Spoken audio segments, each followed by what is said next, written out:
اعوذ باللہ السمیع العلیم من الشیطان الرجیم بسم اللہ الرحمن الرحیم۔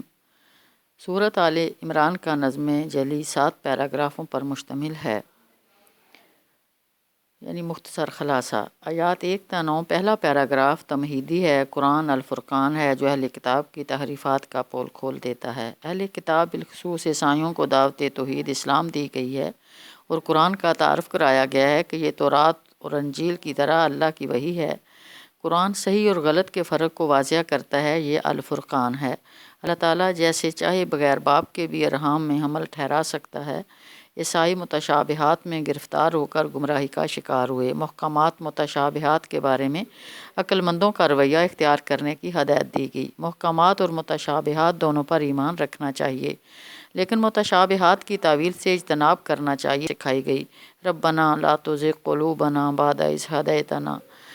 آیات 10 تا 32 دوسرے پیراگراف میں اہل کتاب بالخصوص عیسائیوں کو اولی الابصار یعنی اہل بصیرت کو ہلاکت فرعون اور جنگ بدر میں قریش کے بڑے بڑے سرداروں کی ہلاکت سے عبرت حاصل کرنے کا مشورہ دیا گیا۔ اہل کتاب کو اسلام کی دعوت دی گئی کہ اللہ کے نزدیک دین صرف الاسلام ہے۔ ان الدین عند اللہ الاسلام، آیت 19۔ اہل کتاب اور مشرکین سے اسلام قبول کرنے کا مطالبہ، کیا تم اسلام لا کر دو گے؟ اسلم تم، آیت 20۔ یہودیوں کو محبت الہی کا دعویٰ کرنے کی بجائے محمد صلی اللہ علیہ وسلم کی اطاعت کا حکم دیا گیا۔ فاتبعونی یحببکم اللہ، اہل کتاب کو اللہ اور اس کے آخری رسول صلی اللہ علیہ وسلم کی اطاعت کی ہدایت کی گئی۔ آیات 33 تا 63 تیسرے پیراگراف میں عیسائیوں کے عقیدہ تثلیث کی تردید کے لیے حضرت مریم اور حضرت زکریا علیہ السلام کے سچے واقعات بیان کیے گئے۔ حضرت عیسیٰ علیہ السلام کی نانی یعنی حضرت مریم علیہ السلام کی والدہ نے نظر مانی تھی کہ ہونے والے بچے کو اللہ کے لیے وقف کریں گے۔ حضرت مریم علیہ السلام پیدا ہوئیں، حضرت زکریا علیہ السلام کی کفالت میں دی گئیں۔ بیت المقدس میں وہ عبادت کرتی اور ان کے پاس موزانہ طور پر رزق آ جاتا۔ اس پر حضرت زکریا علیہ السلام کو تعجب ہوا اور انہوں نے بھی بڑھاپے میں اللہ سے اولاد کی دعا کی، چنانچہ انہیں بھی موزانہ طور پر بڑھاپے میں حضرت یحییٰ علیہ السلام کی شکل میں بیٹا عطا کیا گیا۔ یہاں یہ بات ثابت کی گئی کہ حضرت عیسیٰ نعوذ باللہ اللہ کے بیٹے نہیں ہیں، بلکہ معجزانہ طور پر بغیر باپ کے پیدا کیے گئے ہیں، جس طرح حضرت یحییٰ علیہ السلام کی پیدائش معجزانہ طور پر بڑھاپے میں ہوئی۔ حضرت عیسیٰ علیہ السلام کے معجزات بیان کر کے خود ان کی زبان کے الفاظ نقل کیے گئے۔ ان اللہ ربی و ربکم فاعبدوہ ھذا صراط مستقیم، اللہ میرا رب ہے اور تمہارا رب ہے، پس اسی کی عبادت کرو، یہی سیدھا راستہ ہے۔ خود حضرت عیسیٰ علیہ السلام کے حواریوں نے کہا تھا کہ ہم مسلمان ہیں۔ یہ پیش گوئی کی گئی کہ آپ کے ماننے والے کی تعداد آپ کا انکار کرنے والوں سے زیادہ ہوگی۔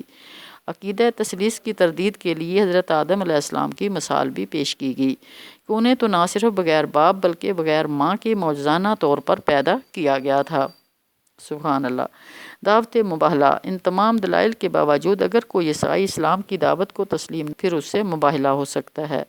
ہم اپنے بیوی بچوں کے ساتھ آئیں اور وہ اپنے بیوی بچوں کے ساتھ، اس کے بعد قسم کھائی جائے کہ جو جھوٹا ہوگا اس پر اللہ کی لعنت ہوگی۔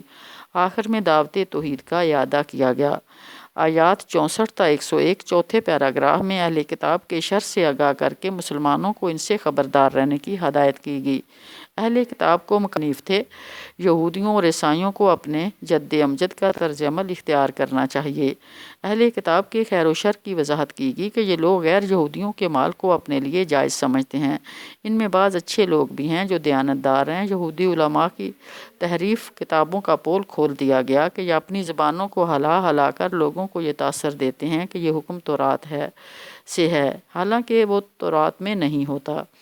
یہودیوں کی خاندانی عصبیت کا رد کیا گیا، وہ صرف اپنے خاندان کے رسولوں پر ایمان لانا چاہتے ہیں، جبکہ مسلمان متعصب نہیں ہوتے، وہ دونوں خاندانوں کے انبیاء پر ایمان لاتے ہیں۔ اہل کتاب کو صاف صاف بتا دیا گیا کہ اسلام کے علاوہ کوئی دوسرا دین ہرگز قبول نہیں کیا جائے گا۔ وَمَن يَبْتَغِ غَيْرَ الْإِسْلَامِ دِينًا فَلَن يُقْبَلَ مِنْهُ، آیت 85۔ اہل کتاب کو اپنے جد امجد حضرت ابراہیم علیہ السلام کی طرح خالص توحید اختیار کرنے اور دین ابراہیمی کی پیروی کا حکم دیا گیا۔ فَاتَّبِعُوا مِلَّةَ إِبْرَاهِيمَ حَنِيفًا، آیت 95۔ اہل کتاب مجادلہ کرتے ہوئے انہیں دعوت اسلام دی گئی۔ آیات 102 تا 120 پانچویں پیراگراف میں تقوی کا حکم دے کر مسلمانوں کو تنظیمی ہدایات دی گئیں۔ مسلمانوں کو اللہ کا ایسا تقوی اختیار کرنا چاہیے جیسے کہ اللہ کا حق ہے۔ وَاعْتَصِمُوا بِحَبْلِ اللَّهِ جَمِيعًا کے الفاظ سے اللہ کی رسی کو اجتماعی طور پر مل کر پکڑنے کی ہدایت کی گئی۔ مسلمانوں کے اندر ایک ایسی جماعت ہونی چاہیے جو نیکی کی طرف بلائے، بلائی کا حکم دے اور برائی سے روکے۔ دعوت و تبلیغ ایک اجتماعی فریضہ بھی ہے۔ امت مسلمہ خیر امت ہے، اس کا نصب العین امر بالمعروف اور نہی عن المنکر ہے۔ امت مسلمہ کو میدان میں اس لیے لایا گیا کہ وہ دوسرے انسانوں تک دردمندی کا اظہار کیا گیا کہ اگر وہ بھی اسلام لے آئیں تو کتنا اچھا ہو۔ آیت 110۔ اس کے بعد اہل کتاب کے شر اور ان کے اندر پوشیدہ خیر کی چند مثالیں دی گئیں۔ کچھ لوگ اللہ کی بجائے دنیا کے لیے مال و دولت خرچ کرتے ہیں، انہیں ان کے انجام سے خبردار کیا گیا اور مسلمانوں سے کہا گیا کہ وہ غیر مسلموں کو رازدار نہ بنائیں۔ لا تتخذوا بطانة من دونکم، آیت 118۔ یہ اسلامی ریاست کی خارجہ پالیسی ہے۔ مسلمانوں پر واضح کیا گیا کہ تم اہل کتاب سے محبت کرتے ہو لیکن اہل کتاب تم سے محبت نہیں کرتے۔ تحبونہم ولا یحبونکم، آیت 119۔ آخر میں انہیں بتایا گیا کہ صبر اور تقوی سے اہل کتاب کے شر پر قابو پایا جا سکتا ہے۔ وَإِن تَصْبِرُوا وَتَتَّقُوا لَا يَضُرُّكُمْ كَيْدُهُمْ شَيْئًا، آیت 120۔ آیات 121 تا 199 چھٹے پیراگراف میں جنگ احد کی شکست پر تبصرہ کر کے منافقین کے کردار پر تبصرہ کیا گیا۔ جنگ احد میں دو گروہوں کی کمزوری کا ذکر کیا گیا۔ مسلمانوں کی اخلاقی تربیت کی گئی کہ وہ صبر و تقوی سے کام لیں، سود سے بچیں، دل کھول کر انفاق کریں، اللہ اور رسول صلی اللہ علیہ وسلم کی اطاعت کریں، انفاق اور جہاد کے ذریعے اللہ کی مغفرت اور جنت حاصل کرنے کی ایک دوسرے سے بازی لے جائیں۔ سارعوا الی مغفرۃ، اہل ایمان تنگی اور خوشحالی دونوں حالتوں میں اللہ کی راہ میں خرچ کرتے ہیں، غصے کو پی جاتے ہیں، لوگوں کو معاف کر دیتے ہیں، ان سے اللہ محبت کرتا ہے۔ فحش کام یا گناہ ہو جائے تو اللہ سے مغفرت طلب کرتے ہیں، گناہوں پر اصرار نہیں کرتے، انہیں مغفرت اور جنت عطا کی جائے گی۔ سبحان اللہ۔ مسلمانوں کو تسلی کے ایمان کا مظاہرہ کریں گے تو وہی غالب رہیں گے۔ وَأَنْتُمُ الْأَعْلَوْنَ إِن كُنتُم مُؤْمِنِينَ، آیت 139۔ احد کی شکست کا مقصد واضح کیا گیا کہ اللہ تعالیٰ سچے مومنوں کو چھانٹنا چاہتا تھا۔ آیت 140۔ جنگ میں صبر و ثبات قدمی کا مظاہرہ کرنے اور اللہ سے تعلق مضبوط رکھنے کی ہدایت۔ آیات 141 سے 147۔ صحابہ رضوان اللہ اجمعین کی تربیت کی کہ رسول صلی اللہ علیہ وسلم کی موت یا شہادت ہو جائے تب بھی دین اسلام کو چھوڑا نہیں جا سکتا۔ مسلمانوں کو خبردار کیا گیا کہ وہ کافروں کی اطاعت کر کے نقصان اٹھائیں گے۔ آیت 149۔ مسلمانوں کو تسلی دی گئی کہ اللہ ان کا مولا یعنی سرپرست ہے اور وہ کافروں کے دلوں پر رعب طاری کرے گا۔ احد میں مسلمانوں کی شکست کی وجہ بعض لوگوں کی کمزوری، باہمی اختلاف، مال غنیمت کی محبت، رسول صلی اللہ علیہ وسلم کی نافرمانی اور دنیا کی طلب تھی۔ یہ 5 چیزیں تھیں۔ آیت 152۔ منافقین کا کردار۔ منافقین اپنے آپ کو قیادت کے لیے رسول صلی اللہ علیہ وسلم سے زیادہ بہتر سمجھتے تھے۔ رسول صلی اللہ علیہ وسلم کو نرمی، باہمی مشاورت اور توکل کا حکم دیا گیا۔ ترتیب بتائے گی کہ پہلے مشورہ کیا جائے، پھر فیصلہ کیا جائے اور پھر فیصلے پر توکل، تبھی محبت الہی کا نزول ہوگا۔ آیت 159۔ اللہ اور اس کے دین کی مدد کرنے کی صورت میں فتح اور غلبے کی بشارت دے گی۔ آیت 160۔ منافقین کو رسول صلی اللہ علیہ وسلم کی اصل حیثیت کو سمجھنے کی آیت۔ آپ صلی اللہ علیہ وسلم معلم بھی ہیں، رسول بھی ہیں، مزکی بھی ہیں۔ اللہ تعالیٰ نے رسول صلی اللہ علیہ وسلم کو مبعوث کر کے مومنین پر احسان کیا۔ اس کے بعد منافقین کی چند صفات گنوا کر سچے مسلمانوں کی ہمت افزائی کی گئی۔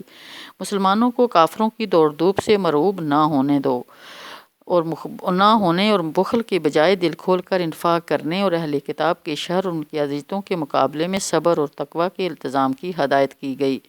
اہل کتاب عہد شکن بھی ہیں اور نافرمان بھی، یہ سزا کے مستحق ہیں۔ آیات 190 تا 207واں اور آخری پیراگراف اختتامیہ ہے جس میں پوری صورت کا خلاصہ ہے۔ عقل مندوں کو اسرار کائنات پر غور کرنے اور تعلق باللہ میں اضافے کی ہدایت دی گئی۔ منادی رسول صلی اللہ علیہ وسلم کی آواز پر لبیک کہنے کا حکم دیا گیا۔ ہجرت و انفاق، جہاد اور اذیتوں پر ثابت قدم کا مظاہرہ کرنے والوں کو جنت کی بشارت دی گئی۔ سبحان اللہ۔ مسلمانوں پر واضح کر دیا گیا کہ کافروں کا مختلف ممالک میں دندنانہ ہرگز دھوکے میں مبتلا نہ کرے۔ اللہ تعالیٰ سب سے بڑی طاقت ہے۔ لا یغرنک تقلب الذین کفروا فی البلاد، آیت 196۔ اہل کتاب میں سے ایمان لا کر مسلمان ہونے والوں کی صفات بیان کی گئیں۔ آیت 199۔ آخری آیت میں بطور خلاصہ 4 ہدایات دی گئیں جن کے ذریعے کافروں پر غلبہ پایا جا سکتا ہے۔ نمبر 1 ثابت قدمی صبر، نمبر 2 مثابرت ثابت قدمی کی باہمی تلقین، نمبر 3 مرابطہ کمر بستگی، اور نمبر 4 تقوی، یہی خوف خدا اور حدود کی پاسداری ہے۔ آل عمران کی یہ آخری آیت یا ایھا الذین آمنوا اصبروا وصابروا ورابطوا واتقوا اللہ لعلکم تفلحون آیت 200 کی دراصل سورۃ البقرہ کی آخری دعا فانصرنا علی القوم الکافرین جس کا ذکر آل عمران 147 میں ہوا کا جواب ہے۔ یہ 4 تدبیریں کافروں پر غلبے کی ضامن ہیں۔ مرکزی مضمون 4 تدبیریں اختیار کر کے کافرین پر اور بالخصوص اہل کتاب پر غلبہ حاصل کیا جا سکتا ہے۔ فانصرنا علی القوم الکافرین کی دعا قبول ہو سکتی ہے۔ نمبر 1 اہل کتاب کو اسلام کی دعوت دی جائے، ان سے مکالمہ، مباحثہ، مجادلہ اور مباہلہ کیا جائے۔